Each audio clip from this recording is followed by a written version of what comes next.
So, Lone Rider here, and I want to talk a little bit about mountain bike access in Watchung and the concept of truth or fact.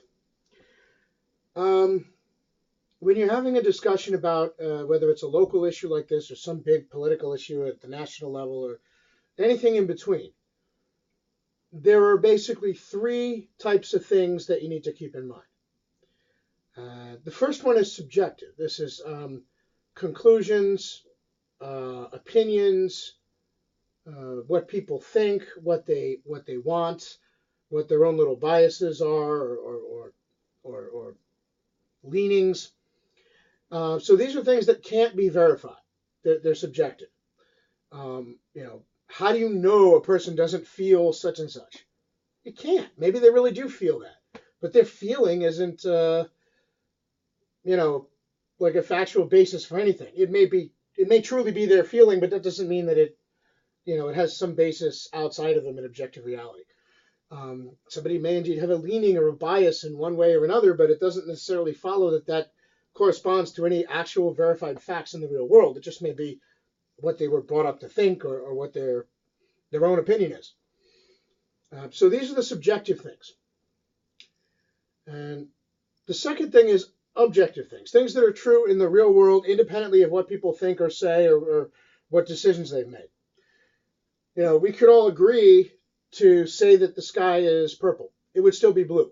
That sort of thing. We could change the word from blue to purple, but whatever we call it, it would still represent that part of the color spectrum and in the visible light spectrum, etc.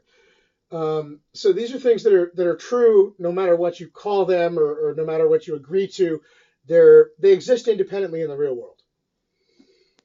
And then the third thing is legal truth or legally established fact.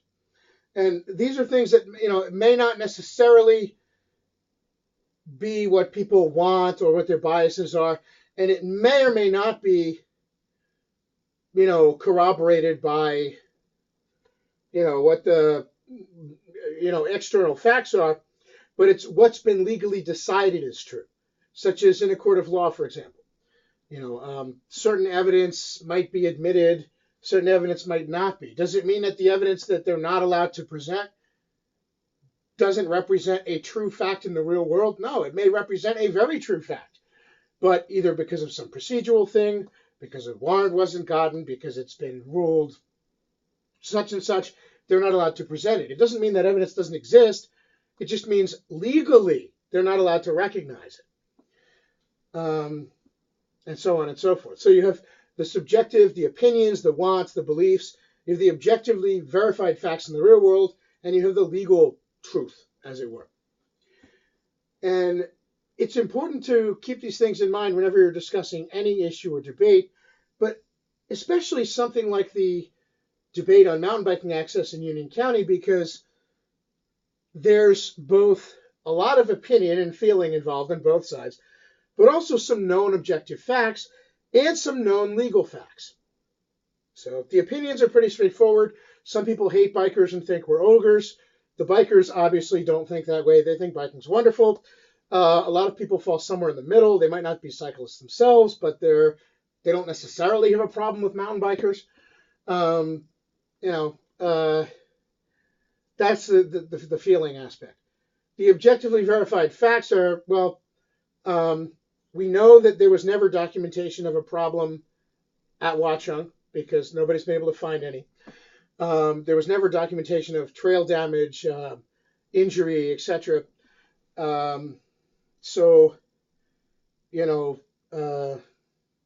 Nobody's seen it. Nobody's found it. It's never been presented. As far as we know, it was never documented. That doesn't mean that there weren't some rude bikers 20 years ago. We know there's rude people in every group today. So it may indeed be that there was some person who was a total jerk a quarter century ago. Is that a reason to ban mountain biking in a public park? Not really. But more to the point, because it was 20 years ago, what you kind of have to do is look at what's been documented and what's been established as true, either the legal truth or the documented objective truth. you can't really go by opinions and by subjective memories and what people think or want, because it's been 25 years. Who remembers subjectively a single encounter they had 25 years ago with somebody who, maybe somebody thought they encountered a rude biker? How much since has that, we're talking 25 years ago. Does anybody remember anything accurately? No, you go by what was written down, what was photographed, what was documented at the time. You have to. Because if you rely on subjective memories 20 years later, good luck getting a true idea of what happened. The problem is nothing was written down or documented or photographed at the time. So as far as objective fact is concerned, we have to say, well, there were some people who no doubt remember experiencing rude cyclists or cyclists who are assholes or whatever. As far as objective fact is concerned, it was never documented, it was never photographed, they never did a trail survey, or there was never any police report of an injury or anything like that. Not one single instance. Isn't that interesting? And then there's the legal truth, as it were. Myself, along with several other people, filed a series of Open Public Record Act requests for information about both mountain biking and Watchung in general, and the origin of the mountain biking ban and all of that stuff, spanning a period of 3 years.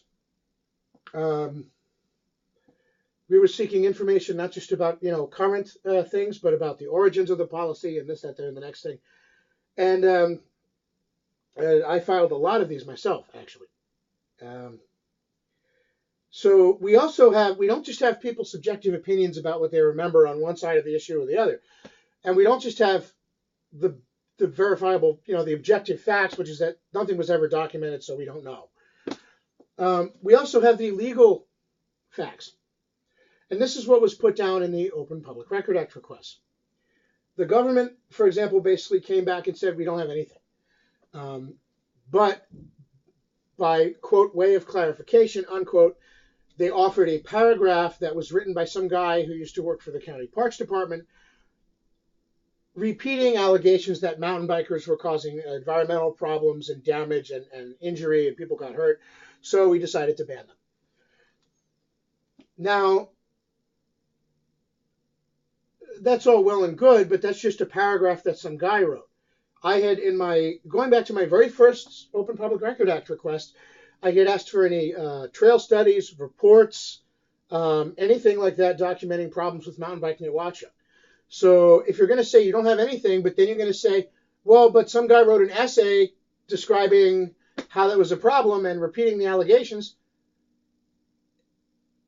Okay, so where's your documentation of that? They didn't have it. Now, you might well say, well, the decision to ban mountain biking was made in a back room by a handful of the unelected. Why would they bother to document anything? It's not like they were ever going to have to, they thought, prove their case.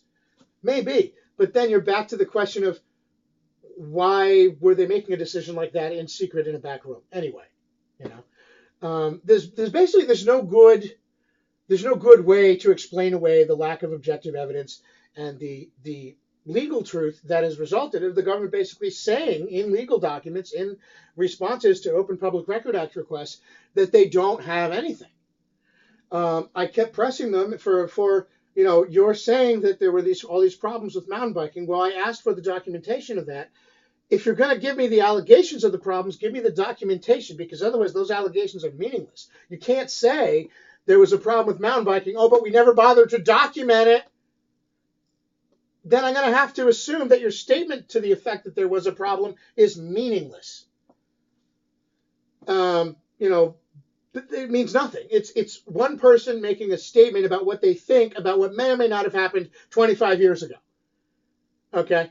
What about what they wrote at the time? What about what they documented at the time?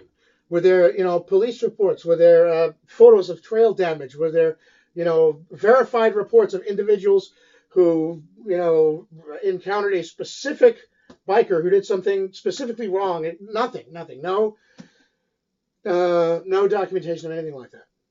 In fact, the government, like I said, in their Open Public Record Act request, basically came forth and said, we don't have anything.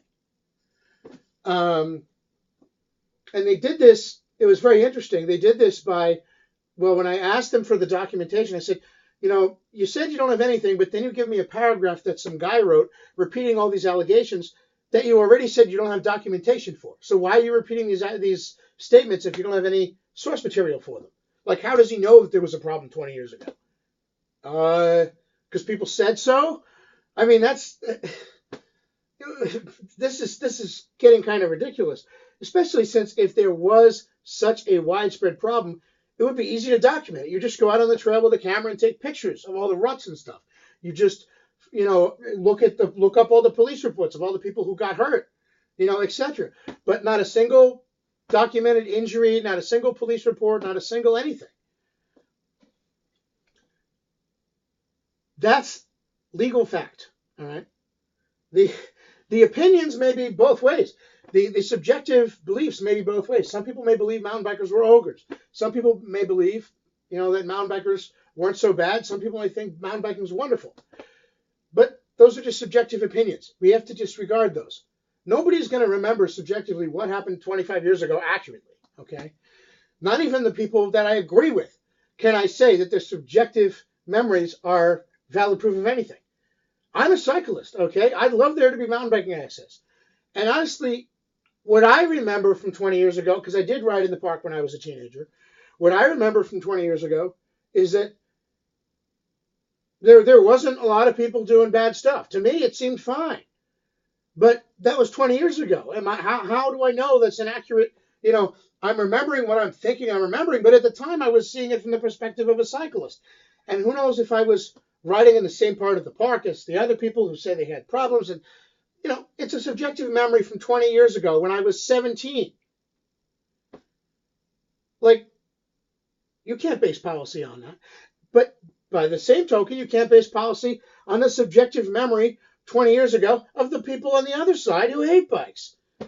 Because they're subjective memories. It's like people looking at the past with nostalgia and recalling what they kind of want to remember. What you really have to do is look at what was documented at the time, written down, photographed, whatever. So, fine, you say mountain bikers were causing injury. Show me the police reports. Show me the documentation of an ambulance being called. Show me the, whatever. You say there was trail damage. Show me documentation of the trail damage. Show me a trail survey. Show me reports of people tripping in ruts and twisting their ankles. Show me photographs of trail damage, etc. Nothing. I mean, nothing. Nothing. A big nothing. So, what's kind of funny is they came back with, well, we actually don't have anything.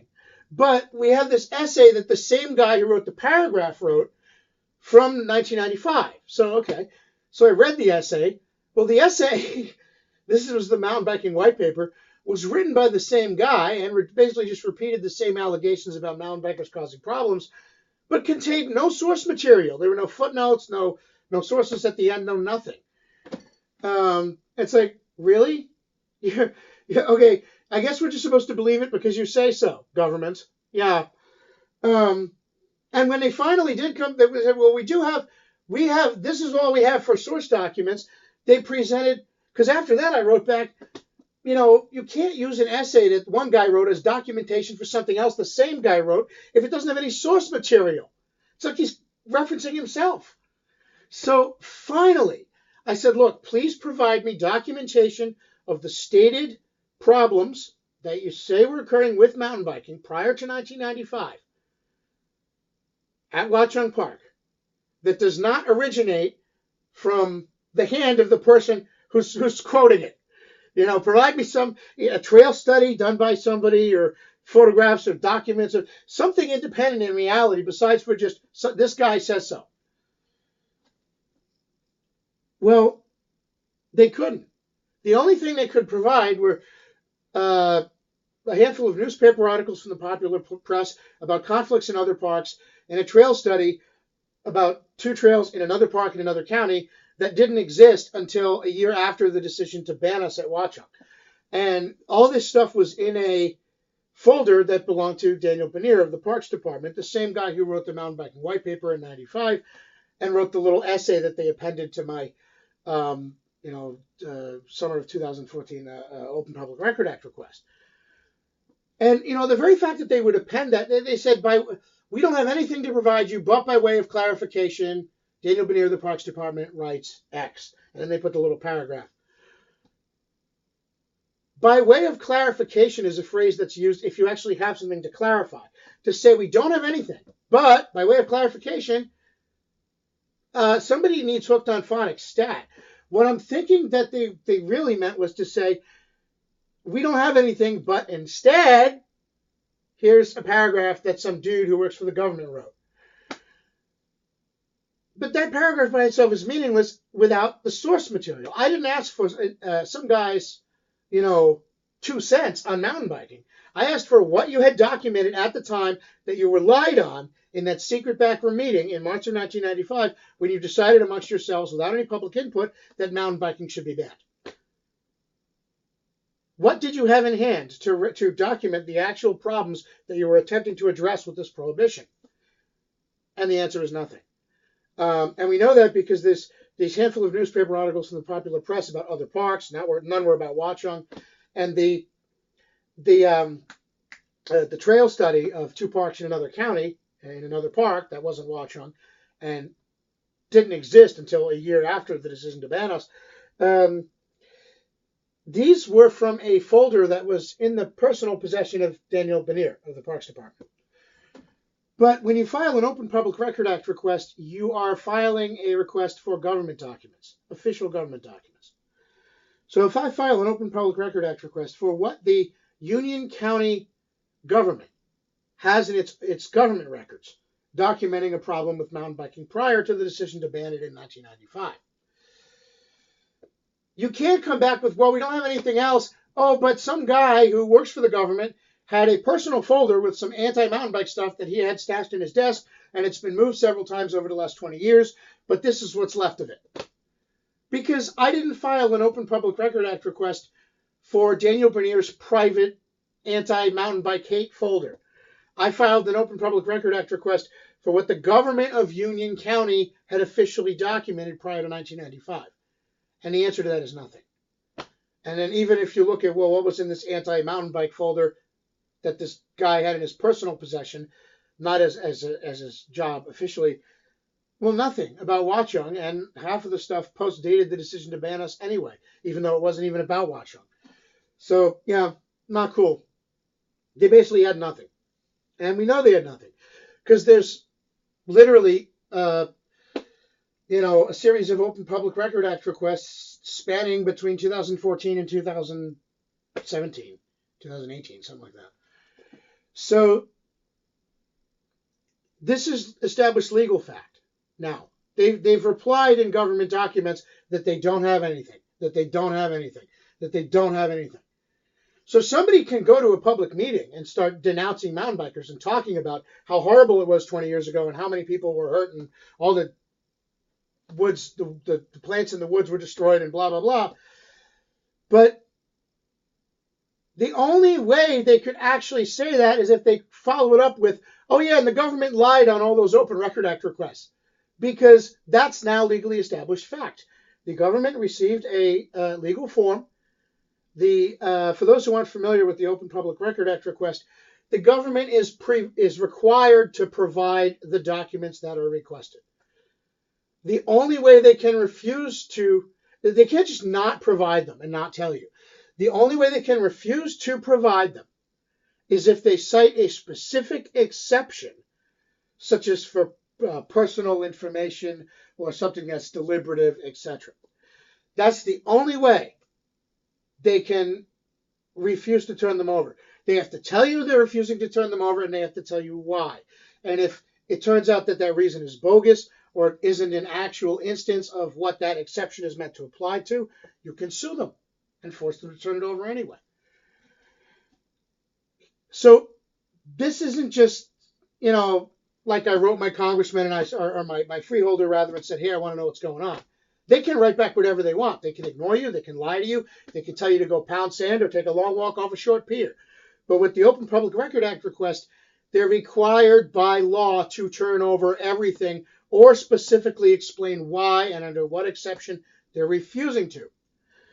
So if you don't get documents documenting what you asked for, and you also don't get a refusal and a specific exemption cited The legal fact is that those documents don't exist because the government has two choices and only two choices: turn them over or specifically say why they're not being turned over if they do exist and the government doesn't want to turn them over.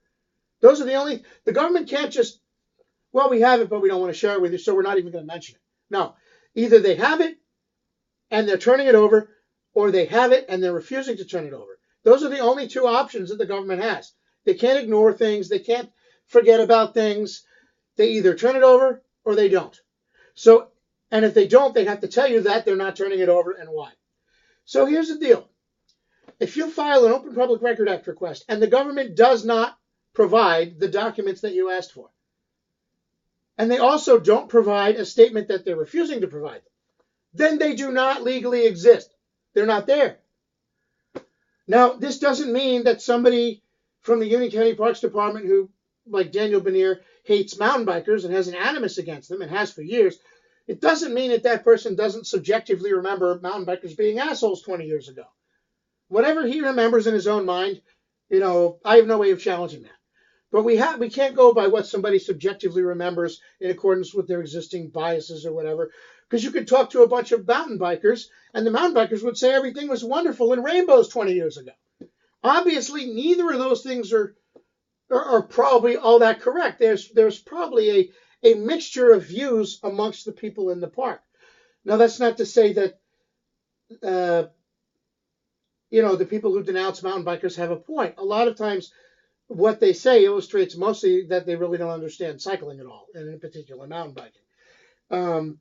Some of their statements are just, known factually incorrect. When they start talking about how fast they're afraid mountain bikers will be going, etc., it clearly illustrates that they don't know anything about mountain biking. I'll give you a hint. A normal trail cruising speed isn't 40 miles an hour on a recreational mountain bike trail in a public park. These people, just because there's a spectrum of subjective memories, it doesn't mean that, one side is right and the other side's wrong or vice versa. But it's just that people are going to remember everything differently. Somebody who doesn't really like bikers, they're going to maybe be more prone to remember it negatively. A cyclist is probably going to be more prone to remember it positively. And occasionally you'll have for example, a cyclist who is one of those people who, tries to self-police and look out for the behavior of his own group. Perhaps he's concerned with cycling's image. And he may remember more than other cyclists the negative behavior of some. I had a friend of mine who told me that he remembered there was a handful of bad apples. And he remembered them because he used to get in, arguments with them. He used to tell them, hey, don't do this, you're going to make us look bad. Whatever. But it was a handful of people. It wasn't the vast bulk of mountain bikers. So, obviously that by itself is no reason to close a park to mountain biking. Any more than you might have one or two hikers who are assholes. Is that a reason to close the park to hiking? No. I was riding in a place in this other park where I came around the corner and there were two hikers lying down on the trail making out. This guy and this lady, and holy cow! I almost, unfortunately I wasn't going too fast for safety, so I was able to stop. But then I was like, well, what do I do? How do I go around them? I'm not going to just sit here and watch. That's kind of creepy. So I don't want to be anywhere near these two people that are doing their business. I want to get away from them and go on with my ride. And I certainly don't want to be like, excuse me, can you guys stop making out and let me by? Because that's kind of rude too. It's like, well, what do I do? I don't know. So I shouldered the bike and I backtracked and I found a place where I could walk around them. But the point is that, yeah, these people would have gotten them. If I had been a slightly less observant rider or maybe going a little faster, they would have got themselves hurt. I could have gotten hurt. They were creating a trail hazard by basically making out on the middle of the trail in the right there on the ground. And even when you're, alert cyclists who are looking for people, we don't normally look at ground level because people stand up, So it was something weird and unexpected. And how often do you expect two hikers to be making out on the trail? I don't know. But the point is, the fact that those two people were assholes and were creating a hazard, both for their own safety and that of anybody else, it's no reason to ban hikers. It's just a reason to maybe, keep in your mind, this isn't a good spot to lie on the ground and make out because there's other people coming through here and we could cause an accident. But I guess the point I'm trying to make is that just because somebody remembers a particular user group as being, there was a handful of jerks, doesn't mean there's a reason to ban those people from using the park. And nevertheless, what you're still referencing a subjective memory. Okay, so I don't care whether you love bikes or hate bikes or you're somewhere in between. That you subjectively remember something from 20 years ago, that's not a fact. That's not evidence. Okay, what exists in the real world, independently of what you think, that's objective fact. And then there's the legal fact, which is, what's been determined according to a legal document or a court or, a judge, whatever. And in this case, according to these Open Public Record Act requests, the government is required to either turn over the documents or explain why it's not. There's no option for, we just don't want to tell you one way or the other. So if they don't tell you that they're not turning it over and you don't get it, it doesn't exist. Now, I guess somebody could say, well, maybe it existed at the time and they threw it away. But the point is, they held on to this trail study of another county and these newspaper articles that weren't about Watchung. So why would they, if they actually had documentation that was about Watchung, why wouldn't they hold on to that for at least as long? I mean, they held on to this other crap for 20 years. Yeah, so I don't think we could say they had any evidence about Watchung and they threw it away. I mean, maybe they did, but we just have to go by the fact that it's not here now. Now, we can make an inference from the fact that they held on to stuff that was unrelated to Watchung for 2 decades, more than 2 decades. Well, don't you think if they had any evidence of a problem at Watchung, they would have held on to that too? Very probably. But who knows? Maybe they had a whole passel of evidence proving every one of their points about mountain bikers being horrible, and they just decided to throw it away. But somehow I doubt it, right? Because they kept this other stuff. Now, I guess the point I'm trying to make here is that why are we still talking about mountain biking as being problematic, as there being safety issues, trail damage issues, people getting hurt? Occasionally people try to bring up, well, look what happened years ago. My response is always, yes, let's look what happened years ago. Because the only thing we have to make an anti-mountain bike case about what happened 20 years ago is your subjective memories. What do we have that documents any actual problem? Well, nothing. Okay, that's the objective reality. We don't have any documentation, one way or the other. So who's to say? But what do we have?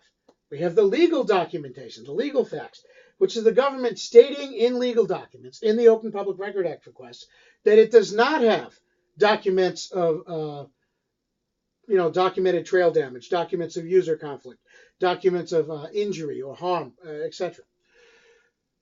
That's a legal fact. So the objective fact is basically we don't know because nobody wrote anything down 20 years ago. But we also have the government saying in these legal documents that it didn't have any evidence about mountain biking one way or the other.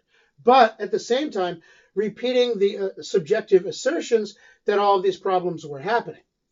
Now, my question is, if there really was trail damage, environmental damage, user conflict, and massive problems and injury, where's your documentation of that? One person tried to make the argument that somebody was injured so bad they had to be airlifted out of the park by a helicopter.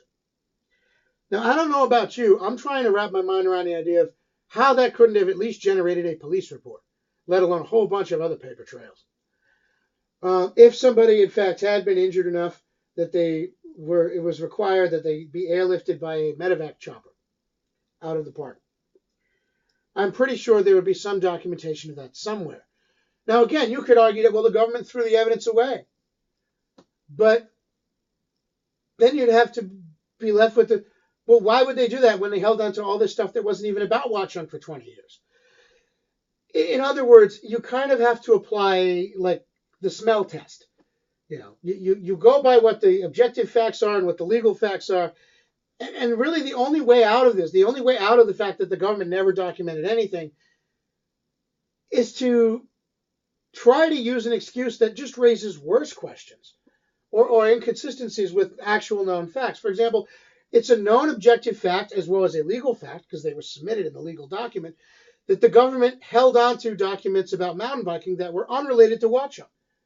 newspaper articles from other parks, this trail study from another park in another county that wasn't even in hand until a year after the decision to ban us, in addition to not being about Watchung. So it's a known fact that the government held on to stuff about mountain biking issues that wasn't even related to Watchung. That's a known fact, and it's a legally determined fact because it was in the Open Record Act request. So here's my question. If they were going to do that, wouldn't they have held on to anything that actually was about Watchung? I would think so.